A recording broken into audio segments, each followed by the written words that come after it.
questions. No, but how are you, Jay? So what brings you on tonight? So let me ask you, are you single? Are you married? Are you dating? So what are you? So I'm married, Okay. and I'm on the show because Ty actually gave me a heads up this time about the show, as opposed to, hey, like 10 minutes from now, can you be on screen and come holler at some folks? That's a negative, bro. Can't do that. So yeah, anything I can do to support the homie, I try to do so. Right. Mhm. Absolutely. Well, I appreciate you being here. Thank you so much. So let me ask you, I just have a question because you are married, and it's a lot of us that are going to be watching the show, or that's watching the show and that's going to watch the replay, that are single. I mean, because hence the show is called Single SeoulMates. So how long have you been married? We're going to start there. How long have you been married? So married 4.5 years. Really? How long did you Hmm. guys date prior to you getting married? About 6. Really? Hmm. Wow. So my real first question is why did you wait 6 years to get married? Because some people are like, I knew when I saw her, we was married within 9 months, and we've been married 47 years. Like, explain that to me. Like, why did you wait six See, years? see, you said the second part on that, the married 46 years. Most people don't make it to that. So, it's one thing to see, how long people are together, before they get married. It's a whole other thing to see how long they stay married. And Got so, for us, it was, we were going to be one and done. Like, we were not getting a divorce. We are not marrying anybody else. Like, this is it. So, we wanted to be deliberate about kind of how we went about things. And I think, like a lot of people say, when you get married, there isn't a ton that changes, right? If the relationship was, at the level that, was going to be secure, not a ton changes. And that was really the case for us. So married, not married, obviously there's legal ramifications to that, but yeah, the 6 years, the 4 years, it all feels the same. It's all been a great, voyage. So Yeah. What were you about to say? I always know how Tyrone's face looks. No, I was gonna say, I was gonna say, and the wedding was fire too, but that's a that's a that's a wedding was a good time. I'll tell the story one time. I might tell the story. Um, Yeah, you might as well just go ahead and sip before you start telling the story. So, how did you know that your wife was going to be your wife? Oh, she was my best friend. Mhm. She was my best So, friend. you guys had great communication. Like, what It were the things that? Go ahead. I'm sorry. Go ahead. Yeah, it doesn't really happen like that. At least it didn't for me. And Ty knows, like, I gave, a speech during the wedding, talking about what it's like to get to that point. Um, we were talking about, jumping that last hurdle into marriage, and really, the metaphor that that weekend, during the wedding, we were talking about, it was a race, right? And I was saying how when we started, I didn't even know I was on the track. But, you realize you're on the track, you start running, you start jumping, and before you know it, you're at the end. And so it's the best way to go about it. I think there's a lot of people who kind of go down checklists, and, people are good on paper. But at the end of the day, look at COVID, right? When you're stuck 24/7 with somebody, how's that paper looking? A lot of those things, yeah. Right. You asked the question, how did I know? When, there was just nobody else I really saw myself being with long term like that. And it was a gradual thing. It wasn't a wake up one day and, oh, like, I know. Right. Mm. oh. I know. Single tear. I know.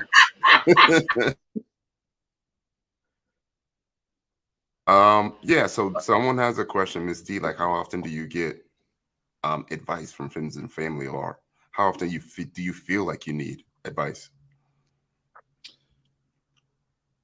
I I would call it perspective. I wouldn't call it advice.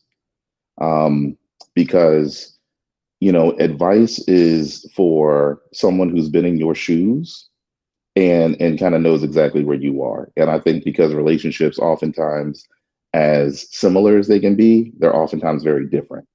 And so I think people who provide perspective instead of advice are usually more useful to people. And so I seek perspective all the time. Advice a lot less frequently, because you don't know my marriage, you don't know my relationship, you don't know what we're going through. You know one side, or maybe if you happen to also know my wife, you know some aspects of both, but there's, you know, my story, her story, and the truth somewhere in the middle.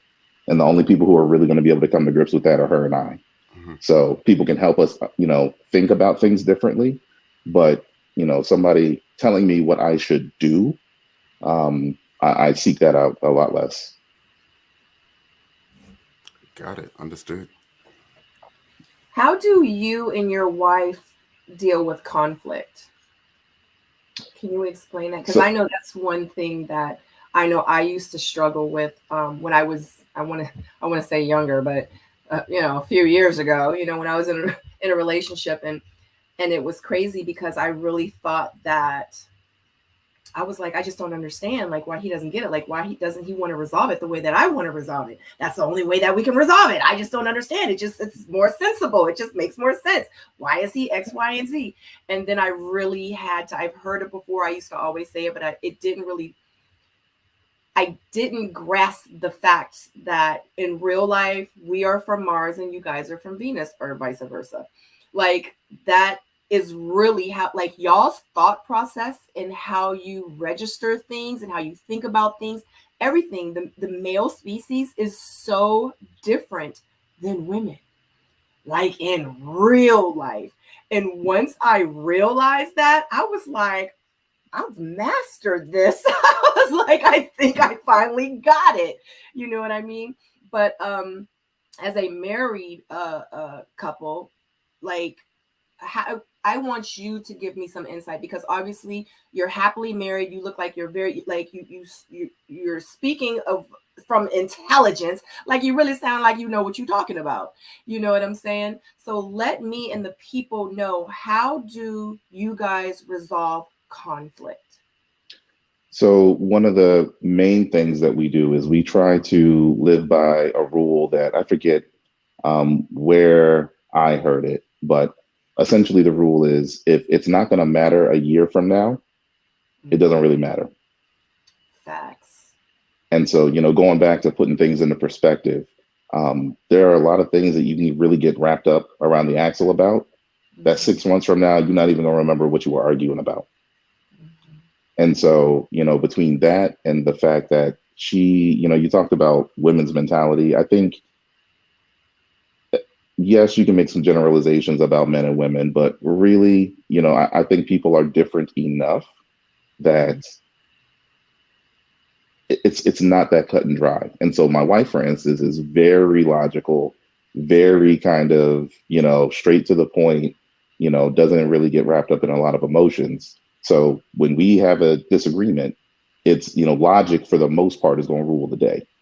And there's a lot of times where, you know, she'll be right and I'll just, hey, okay, yep, you got it. I didn't think about it like that. I didn't know that, whatever. I would say the other thing is that for the most part, if I care about something a lot, I'll argue about it. If I don't really care about it, have at it. Yeah. Yep. And, you know, I would definitely say for men, right? You're talking about men and women. You know, for men, if you can do that, if you can, you know, 80% of the stuff you don't really care about, so that way when you speak up about something, they understand, okay, like, he's not the type that's just going to argue with me all the time. Like, if he's saying something about this, okay, if I can let it go his way, I'll let it go his way. And that's generally how a lot of things go with us. So we really kind of fell into that rhythm, and, you know, been you know, on that ever since. It's working for you guys. Mm-hmm. So so let me ask you this, because now we're going to get kind of deep. So how do you feel about social media? Do you feel like, as a man, that social media how can I put it without sounding? Because you know, I'll just say it, and it can be ratchet. So, do you feel like that with social media, there's a lot of, what's the word, Tyrone, I'm looking for? Like with you, the temptation. Do you feel like that? Because with dating nowadays, because I feel like social media has ruined it. It's ruined. It's just ruined the dating scene because everybody is so tangible. It's like right at the touch. You know what I mean? So as a married man, do you feel sometimes like it might be problems? It might could be a problem, like like you might be, feeling like why you So scrolling. I definitely understand what you're saying as far as temptation, but truth be told, temptation's always been there, right? Mm-hmm. People have had bat phones since back when them joints flipped. You know what I'm saying?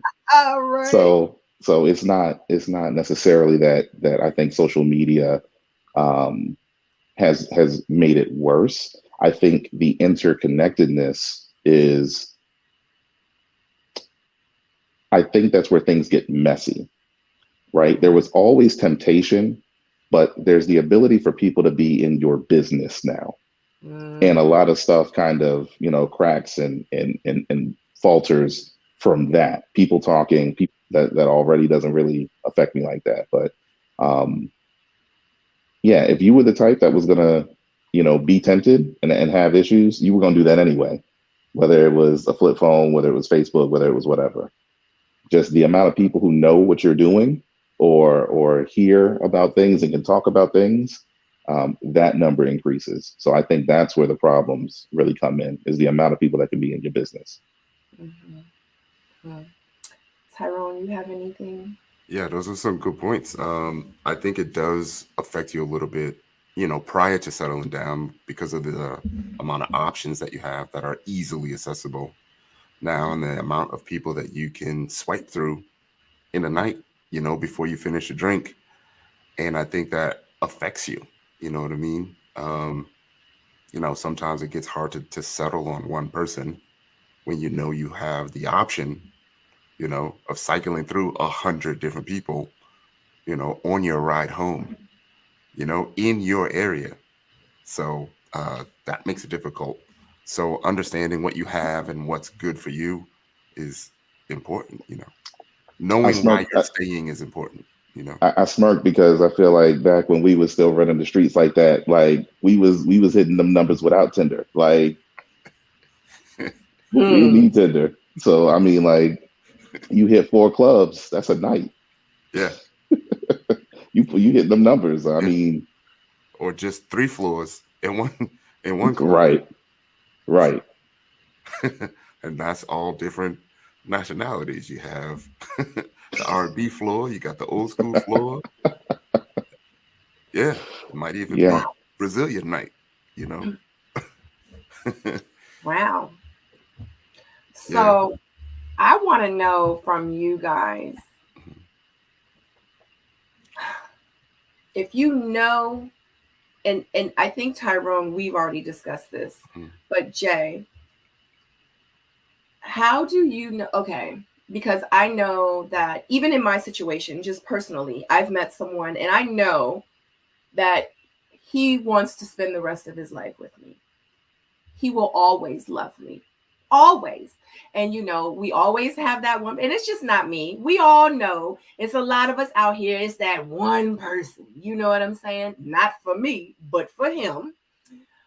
I know, like, I am her for him. But for some reason, he can't give everybody else up. Can you, Tyrone, did we talk about this already on here? We did. When you say he can't give everybody else up, so say more. Say more. So I mean, I don't know, because I used to always think, like, in my head, like, does he have like a sex problem? Maybe that's it. Like, he just has issues. Like, he needs to really go seek some help. Like, maybe he's just a nympho. I don't know. Okay, so wait. So let's get into that. You want to talk about we're gonna get steamy. Let's go on and get steamy. Absolutely. Yeah. I want to know. So what makes it a problem? You said he might have a problem.